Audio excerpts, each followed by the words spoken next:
Service start करनी पड़ी, दूसरा आपको एचटीटीपी रिडायरेक्शन की मिडलवेयर कॉल करनी पड़ी, तीसरा यूज राउटिंग की मिडलवेयर कॉल करनी पड़ी, और चौथी मेन चीज आपकी क्या है, एक राउट डिफाइन करना पड़ा आपको डिफॉल्ट, जो आपके एप्लीकेशन का लैंडिंग पेज डिसाइड करेगा कि एप्लीकेशन का लैंडिंग पेज कौन सा होगा। क्लियर है? तो ये तो हमने एक बेसिक बना दिया। अब एक छोटा सा और कंसर्न समझते हैं कि चलो मुझे इस पर्टिकुलर एप्लीकेशन में अभी रन तो कर गया है, लेकिन मुझे क्या करना है, सपोज करो इसमें मुझे सीएसएस चलानी है, मुझे सीएसएस लिखनी है। यार मैं चाहता हूं इसका कलर जो है थोड़ा सा चेंज हो जाए, फॉन्ट साइज चेंज, कुछ सीएसएस लिखना चाहते हैं, ठीक है? तो सीएसएस कैसे कॉल करेंगे इसके अंदर? कोई इमेज चलाना, लोड कराना चाहते हैं, इमेज कैसे कॉल करेंगे? ठीक है, तो थोड़ा सा चेंज करके अब चेंज करने के लिए क्या करना है, कुछ नहीं, बहुत सिंपल है। आपको क्या करना पड़ेगा, एक तो फोल्डर बनाना पड़ेगा पहले सीएसएस के लिए। ऐड फोल्डर, नाम क्या देंगे, www, और फोल्डर बन गया आपका। ये देखो इसने अपने आप आइकन चेंज कर लिया, सेम नाम से रखना है, ध्यान रखना है, नाम नहीं चेंज करना क्योंकि इसके ऑलरेडी कॉन्फ़िगरेशन में फोल्डर बताया गया। ठीक, राइट क्लिक करो, इसके अंदर एक फोल्डर बना दो, सब फोल्डर। मान लो सीएसएस बनाना है तो सीएसएस, अब कोई इमेज रखनी होगी, कुछ और रखना होगा, तो मैं यहाँ पर क्या करूंगा, मान लो इमेजेस बना दिया, सीएसएस बना दिया, हमारी चॉइस है, फोल्डर वाइज ऑर्गेनाइज करके रखेंगे। ठीक, सीएसएस में कोई सीएसएस चाहिए, राइट क्लिक करोगे, ऐड करोगे, न्यू आइटम, क्या ऐड करना है, न्यू आइटम, न्यू आइटम पे जाना है। अब यहाँ पे आपको चूज करना है सीएसएस, तो आप यहाँ पे वैसे आपको मिल जाएगा स्टाइल शीट नाम से, नहीं मिलता तो यहाँ सर्च भी कर सकते हो। ठीक है, स्टाइल शीट मैंने लिया, अब इसका नाम जो भी देना चाहे आप यहाँ दे सकते हैं। मैंने वैसे style.css रखा हुआ है, तो .css तो एक्सटेंशन होता है, स्टाइल मेरी फाइल का नाम। ठीक है, so let me change something. मैं ये यहाँ पर मान लो मेन के अंदर h1 है, तो मैं चाहता हूँ कि यहाँ पर जो h1 होंगे उनका जो कलर होगा मैं चेंज करता हूँ। ठीक है, कलर इसका कर देते हैं मान लो ऑरेंज। ठीक है, और इसका बैकग्राउंड चेंज कर देते हैं, मैंने यहाँ पर मान लो फॉरेस्ट प्रिंट कर दिया। ठीक है, सिंपल सी सीएसएस मैंने चेंज की है। अब इस सीएसएस को आपने बना तो दिया, बट अभी आपको इसे क्या करना पड़ेगा, कॉल भी करना पड़ेगा। तो कॉल कैसे करोगे आप इसको? अभी सिंपल कुछ नहीं करना है, सीएसएस चलानी है, तो आपको क्या करना होगा, आप सिंपली यहाँ पर इसको ड्रैग एंड ड्रॉप कर सकते हो। ठीक है, जो आपका रूट यहाँ पर क्या करेगा, लिंक कर देगा अपने आप। देखो जैसे मैंने ड्रैग एंड ड्रॉप किया, लिंक बन गया यहाँ पर, और पाथ यहाँ पर देखो ऐड हो गया। ठीक है, तो सीएसएस मेरी आ गई यहाँ पर, इशू नहीं है। लेकिन अगर मैं इसको रन करा तो क्या मेरी सीएसएस चलेगी या मेरा सीएसएस कॉल होगा? नहीं। अगर आप कंट्रोल शिफ्ट आई, अगर आप यहाँ पर कंसोल विंडो इसकी ओपन करोगे तो आप यहाँ देखोगे एरर मिलेगी आपको। और देखो यहाँ पर क्या कर रहा है, fail to load resource, the server responded with status 404। 404 का मतलब क्या होता है, नॉट फाउंड।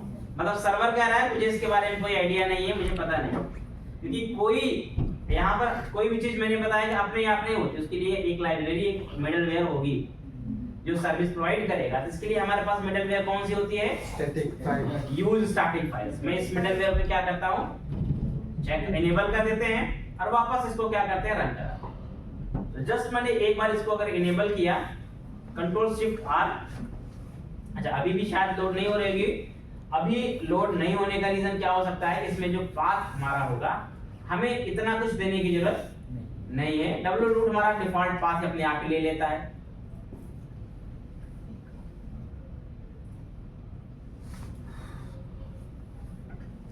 ठीक है, अभी लोड हो गया, सीएसएस आपकी वर्क कर रही है। एक बार फिर से कमेंट करके देखते हैं इसको, यूज स्टैटिक फाइल्स को। ठीक है, वापस कमेंट कर दिया मैंने, हट गया, नहीं लोड हो रहा है, अनकमेंट कर देंगे। कहने का मतलब बहुत सिंपल है कि अगर आपको सीएसएस फाइलें लोड करानी है, चलानी है, तो आपके लिए मैंडेटरी है कि आप यूज स्टैटिक मिडलवेयर को यूज करें। ये सीएसएस के लिए नहीं, इमेजेस के लिए भी है, फाइल्स के लिए भी है, और जावास्क्रिप्ट के लिए भी है। कोई भी ऐसी चीज जो आपके www फोल्डर के अंदर है, उन सब के लिए ये चीज इंपॉर्टेंट है। ठीक है,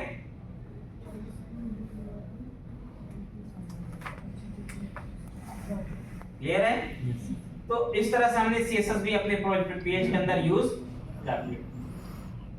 ठीक है, तो हमने एक सिंपल प्रोजेक्ट बनाया, उसके अंदर हमने ये सारा काम किया हुआ है।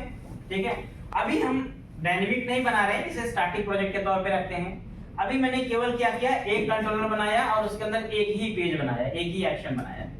ठीक है, चलो एक छोटा सा अभी हम टास्क लेते हैं। क्या करते हैं, मान लो मुझे चाहिए कि छोटा सा स्टार्टिंग वेबसाइट चाहिए। ठीक है, and just like your biography.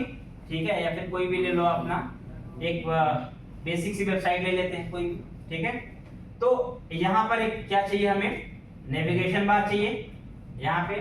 ठीक है, यहाँ आपका एक बेसिक सा लोगो होना चाहिए या फोटो होनी चाहिए। इधर हमारे पास एक नेविगेशन बार चाहिए। ठीक है, जिसके अंदर क्या क्या ऑप्शन रखना चाहिए, आप रख सकते हो यहाँ पर होम। ठीक है, अबाउट, सर्विसेज,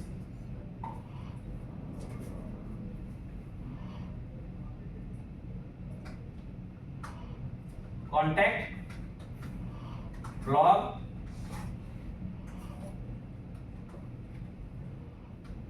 ठीक है। ये कुछ 4 पेज में चाहिए, मतलब कुछ ज्यादा नहीं, ये कुछ 4 पेज चाहिए। नेविगेशन चाहिए, ठीक है, और सिंपल चाहिए मुझे, मैं जिस पे भी क्लिक करूं, जिस भी पेज पे आई मीन लिंक पे क्लिक करूं, वो पेज मेरा यहाँ पर खुलना चाहिए। बाय डिफॉल्ट मेरा होम खुलना चाहिए। ठीक है, तो सिंपली अगर मैं बोलूं तो आप देख सकते हैं यहाँ पर कि एक पेज तो मेरे पास पहले से बना हुआ है, that is my home page. इसको मैं बंद करता हूं, कंफ्यूज कर रहा बार। मेरे पास होम पेज यहाँ से पहले से बना हुआ है। ठीक है, तो इसके अंदर थोड़ा सा काम करते हैं और समझते हैं। पहले कोड को मैं सब समराइज करूंगा, सेट के बनाऊंगा, उसके बाद क्या करेंगे इसको हम लोग, फिर इसको थोड़ा सा और बेटर तरीके में मैनेज करने का प्रयास करेंगे, फिर देखेंगे कैसे मैनेज करना है। फिलहाल के लिए अभी मुझे क्या करना पड़ेगा, अभी मुझे केवल और केवल एक पेज बना है, मुझे 3 और एक्शन बनाने पड़ेंगे। यही करना पड़ेगा। मैंने कॉपी पेस्ट कर लिया, तो होम हो गया, आई मीन मेन, अबाउट, और क्या हो गया, ब्लॉग्स, और क्या हो गया। ठीक है, तो ये मेरे पास 4 पेजेस बन गए। अभी एक्शन बन गए, इनके क्या करते हैं, व्यू बना लेते हैं। राइट क्लिक करो, ठीक है, तो अबाउट का व्यू बनाओ, राइट क्लिक करो, ऐड करो व्यू। सेम तरीके से ऐड करना है, व्यू का नाम देना है। ठीक है, सिमिलरली ब्लॉक्स भी ऐड करते हैं, ऐड व्यू,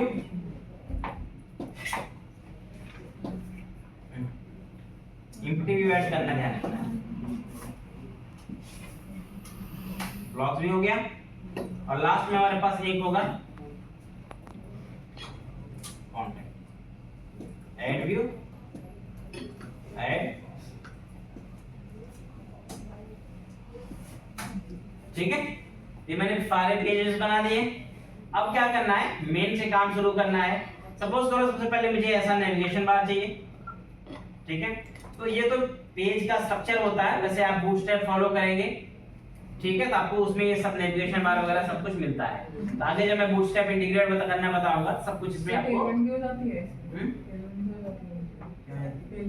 टेबल रोज और कॉलम, कोई भी सीएसएस ऐड करो, उससे क्या फर्क पड़ता है। आप बूटस्ट्रैप यूज करो, मटेरियल यूज करो, जो भी आपको समझ में आता है, नंबर ऑफ जितने ऐसा भी यूज कर लो, कोई इशू नहीं। हाँ, फ्रेमवर्क में कंडीशन होते हैं, फ्रेमवर्क हमेशा एक समय एक ही यूज करते हैं, क्योंकि फ्रेमवर्क में क्या होता है कि अगर आप मल्टीपल यूज करोगे तो उसके अंदर बहुत सारी क्लासेस और मेथड होते हैं जो कॉन्फ्लिक्ट कर जाते हैं। अलाउड नहीं होता है कि आप मल्टीपल यूज करिए। सपोर्ट करता है ना मतलब ये। हाँ, सपोर्ट सभी करता है, सभी सपोर्ट करता है। तो यहाँ पर हमने क्या किया, सिंपली नेविगेशन बार बना लेते हैं फटाफट इसका। तो यहाँ पर सबसे पहले मैं क्या करता हूँ, एक डिव ले लेते हैं। डिव से स्ट्रक्चर बनता है आपकी क्लास का है, तो मैं यहाँ पर एक डिव ले लेता हूँ, इसका नाम दे देता हूँ, मान लो यहाँ पर मेन। ठीक है, और इस डिव के अंदर क्या करेंगे, एक और डिव लेंगे, क्लास दे देंगे इसकी, मान लो हेडर। ठीक है, हेडर के अंदर हम क्या करेंगे, एक नेविगेशन बार बना लेंगे। तो हेडर के अंदर हमने यहाँ पर एक डिव ले लिया पहले तो, और इसको हम क्लास दे देंगे एक, सीएसएस लिखनी पड़ेगी आपको। ठीक है, लेफ्ट लोगो, इधर लोगो रख देंगे। इधर हम ले लेंगे एक यहाँ पर अपना नैव, नैव के अंदर ले लेंगे अपना यूएल, यूएल के अंदर ले लेंगे एलआई, LI के अंदर ले लेंगे एक अपना एक्शन, ठीक है। और एक्शन के अंदर मान लो ये हमारे पास होम हो गया, ठीक है, होम हो गया। तो यहाँ पर एक्शन के अंदर मैं इसका href बनाऊंगा, href/home/ क्या रहेगा ये मेन, ठीक है। तो ऐसे LI आपको चाहिए 4, क्योंकि मेनू में ऑप्शन आपको बनाने होंगे 4। मैंने यहाँ कॉपी किया, पेस्ट किया, 2 3 और ये 4, ठीक है। जो भी आपके पास नाम है, होम हो गया मेरे पास, अबाउट हो गया, ब्लॉग्स हो गया, और ठीक है, सेम चीज है, आप इधर भी दे दो। थोड़ी थोड़ी CSS लिखेंगे इसमें, अभी ऐसे ही स्क्रैच कर रहे हैं, स्क्रैच से सब होना चाहिए। इसकी क्लास दे दो,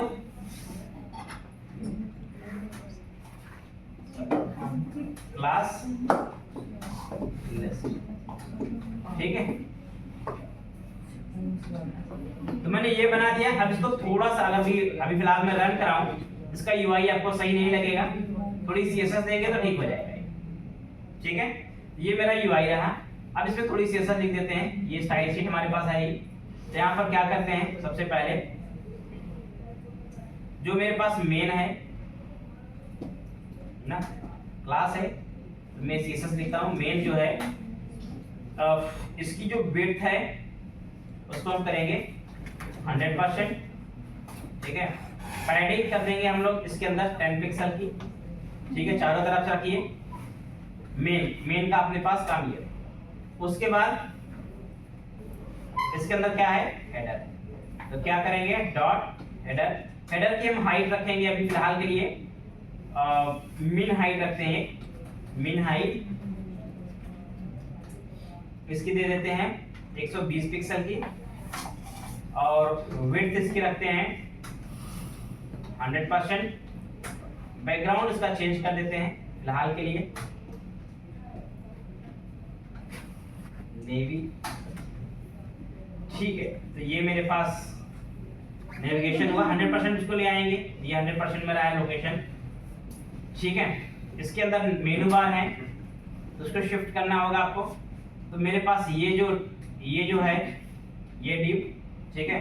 तो इसको मैं एक काम करूंगा,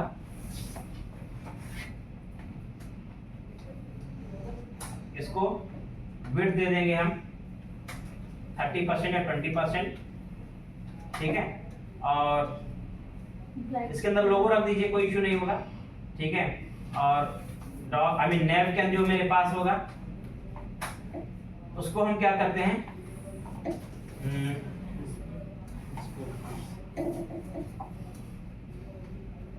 फ्लैग्स भी सेट कर सकते हो यहाँ पर। वैसे तो फ्लैग्स पे जाएगा, नैव को काम करते हैं, फ्लैग्स नहीं सेट करना है। ये मेरे पास नैव है, नैव के अंदर UL LI है, उनको शिफ्ट करना होगा। तो यहाँ पे नैव के अंदर UL है, उसके अंदर LI, इनको क्या करें हैं, डिस्प्ले इनलाइन ब्लॉक कर दो। और इसके अंदर नैव के अंदर जो बेसिकली UL है, उसके अंदर LI है, उसके अंदर एंकर है। इस पे पैडिंग दे दो कुछ आप 12 पिक्सल की, ठीक है। टेक्स्ट डेकोरेशन क्या करते हैं, नन कर देते हैं। कलर को वाइट कर देते हैं। थोड़ी मोड़ी CSS जो आपको लिखनी है, ये रहा मेरा नेविगेशन मेनू। बैकग्राउंड पर लाइट कर दीजिए, हैं बैकग्राउंड पर लाइट कर दीजिए। नहीं, अभी इसको बैकग्राउंड हटाएंगे ना, पहले ये सेट हो जाए तब तो। अभी इससे क्या होता है ना, डार्क लेने से पता चलता है हो क्या रहा है, चल क्या रहा है। कभी भी ऐसा हो, जब CS डिजाइनिंग करो ना, पहले आप डार्क कलर बैक थीम को डार्क, भी जितना डार्क रहेगा आपको कंटेंट उतना ज्यादा क्लियर पता चलेंगे ये एक्चुअल में क्या हो रहा है, क्या क्या चल रहा है। बाद में चेंज कर दो आप उसे, फिलहाल अभी हम चेंज करेंगे उसको। एंकर में ये पैडिंग हो गई, और इसका भी जो बैकग्राउंड है, आप इस बैकग्राउंड को नेवी कर देंगे। बैकग्राउंड को नेवी कर दो, और ये जो नेवी है इसको चाहे हटा दो, या लाइट कलर कोई भी रख सकते हो।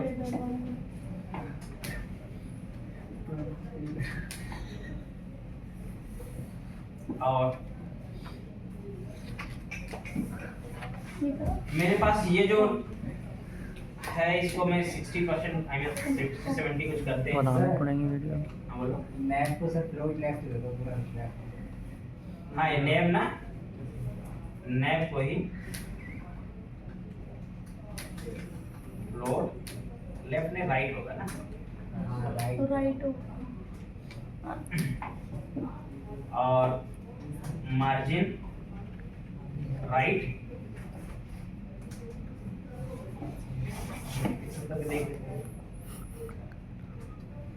ठीक है, बाकी चीज अपने हिसाब से आप कुछ भी डिजाइन करो, कोई दिक्कत नहीं है। तो ये मेरे नेविगेशन बने, लिंकेज भी मेरे बन गए हैं। सो वंस अगर आप देखेंगे यहाँ पे तो मैं जैसे अबाउट पे क्लिक करूंगा, अबाउट खुल रहा है, हालांकि अबाउट में कोई कंटेंट नहीं है, कोई इश्यू नहीं है। कुछ कंटेंट इनमें भी डाल देते हैं, ठीक है। सेम चीज आपको कॉपी पेस्ट करनी पड़ेगी क्योंकि उनमें भी कंटेंट होना चाहिए सेम चीज, ठीक है, रिपीटेड। तो मैंने क्या किया यहाँ पर पेस्ट मारा, वेलकम टू आवर, यहाँ पर मैंने कहा भाई ये क्या है, अबाउट। अबाउट, ठीक है। कंट्रोल एस, ब्लॉग में गए, ब्लॉग, और क्या रहा ये कॉन्टैक्ट। अरे सब मिलेगा बाद में, अभी टेंशन ना लो। अभी स्क्रैच सीख रहे हैं तो हम इसलिए थोड़ा सा कोड बता रहा हूं, बाद में सब कुछ में ये सब कुछ करना नहीं है। फिलहाल के लिए main page by default load हुआ, अबाउट पे क्लिक किया, अबाउट लोड हुआ, ब्लॉग पे क्लिक किया, ब्लॉग लोड हुआ, कॉन्टैक्ट पे क्लिक किया तो मतलब हमारा नेविगेशन भी प्रॉपर काम कर रहा है, ठीक है।